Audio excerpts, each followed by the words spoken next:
Today we are going to be talking about how to use appropriate words in an academic essay. As you already know, as part of your IELTS exam, you are going to have to write an academic essay on your writing task number 2. As you know, writing an academic essay is one of the most difficult tasks you are going to undergo as part of your IELTS exam, and that's why I have prepared this video for my students so that they can learn some words and expressions that are going to be appropriate if you want to write a Band 9 essay in your IELTS exam. So, many of my students ask me, Professor, why is it important to write well? And usually I answer with three, opinions from my consideration. The first one is that writing is an effective way to communicate. Secondly, IELTS candidates are evaluated by their ability to write. And finally, that good writers often advance more easily in the professional environment. So, formal English is characterized by a serious tone, a careful attention to appropriate word choice, longer sentences, and so on. So, formal English is carefully worded so that it can withstand repeated reading without sounding trite or stale. In formal writing, paragraphs usually contain 5 to 6 sentences, and this is something you need to take into account because as IELTS candidates, you are going to have the possibility to demonstrate how effective is your English use by writing a good essay in your writing task number 2 in the writing portion of the IELTS exam. Now, talking about tone and about lexical resource, imagine that you are hungry and looking for a friend to go to lunch with. How would you ask that person to join you? Now imagine that you're asking your grandmother the same question. What about your boss, a client, your professor, or even the president? So you would probably choose different phrasing for each of these individuals. Why is that? Well, when you sit down to write, consider whether your audience falls into one of these categories or others you might have thought up. Try to choose language that seems appropriate to that audience. Academic writing typically requires a formal, professional tone. To make your writing more formal and academic sounding, today we will start studying all the elements that you need in order to be able to write in an appropriate formal style. So, it is important, first of all, that you start changing all your boring words. And I mean by boring, all those words that are used all the time by all people. For example, many persons say, as you can see, instead of saying as demonstrated, evidently, as manifested, obviously. So there is an immense variety of lexical resource. So why are we just going to use the same words all the time? No, we need to start expanding ourselves in lexical resource terms. I have 2 more examples of what I am referring to right now, and these are the adjectives good and bad. Everybody talks about things just qualifying objects or persons saying that they are good or bad. However, we have multiple choices. For example, instead of just saying bad, we can say awful, rotten, dreadful, unpleasant, nasty, lousy, terrible. And instead of just saying good, we can use other adjectives like excellent, amazing, wonderful, pleasant, marvelous, fantastic, terrific. So we have a wide range of vocabulary, and we need to be aware of that fact. Because if you go to IELTS and you just use the same words repeatedly, probably you will not get a good band score. Let's see some examples of famous folk songs. And by doing this, I want you to think of the difference between common language and the language that you are supposed to use in IELTS. The language and lexical resource level that your examiner is going to look for in your writing. For example, we have the song Girls Like You.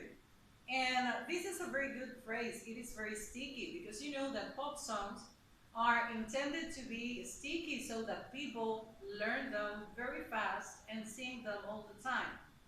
But in IELTS, if you were going to write about this idea of girls like you, it would be better if you said, or if you wrote, female individuals such as you. That would be much more appealing for your IELTS examiner. We have another example. The song, look, there is a song, and in this song there is a very sticky phrase, which is, look what you made me do. And this is something we would normally say in spoken language. However, if you are taking the IELTS exam, I suggest that you write, instead of just look what you made me do, if you want to cause a great impression on your IELTS examiner, you could, for example, just write, observe what course of action you compelled me to commit to. And I know that this might sound kind of exaggerated for some of you, and I do not want you to actually copy these words exactly the same way I am telling you to do it. But it is very important that you start thinking that there is a difference between common language and the language an examiner in IELTS is looking for. So this is paramount if you want to get a good band score. Let's continue with another example. There is another pop song, and in this song there is a phrase that says, we don't talk anymore. We don't talk anymore. This is a very common phrase. It is very simple.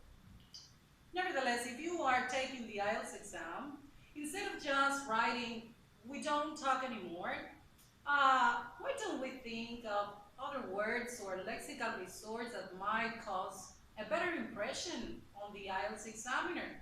For example, you and I no longer engage in verbal confabulations. Oh my God. This is really going to impress your IELTS examiner. Another example, kill them with kindness. Kill them with kindness. If I have to think of a way to say this so that my IELTS examiner is more content with the message, then I would rather write, bestow upon them the deprivation of life accompanied by compassion. And this sounds very, very like literature or of a very high lexical resource. And perhaps you think I'm just being too much, let's say, polite, or that I am using quite high lexical resource, and that's exactly what I want you to start doing right now. I want you to start changing the way you produce your written messages so that you can use a higher lexical resource, and by doing that, you will be able to score better in your IELTS exam. And now, one more example. Do you know the female pop singer Lady Gaga? Well, there is a very famous song by Lady Gaga, which is Bad Romance. Bad romance, I like that phrase. However, your IELTS examiner, when your IELTS examiner is going to check and assess your writing material, perhaps you should not write bad romance. And instead of just writing bad romance, you could write detrimental love affair. And that would be just ideal for your IELTS examiner. Okay, let's continue with what we call in English types of writing. And this is not something I want you to learn by heart, okay? I just want you to know that there are different types of writing. For example, we have what we call opinion writing, and these include journal, personal reaction, autobiography.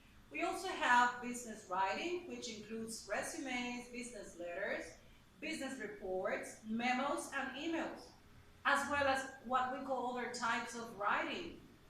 This comprises creative writing, narrative or book report, short story, story problem, scientific or technical writing, summary, poetry, description, and letters.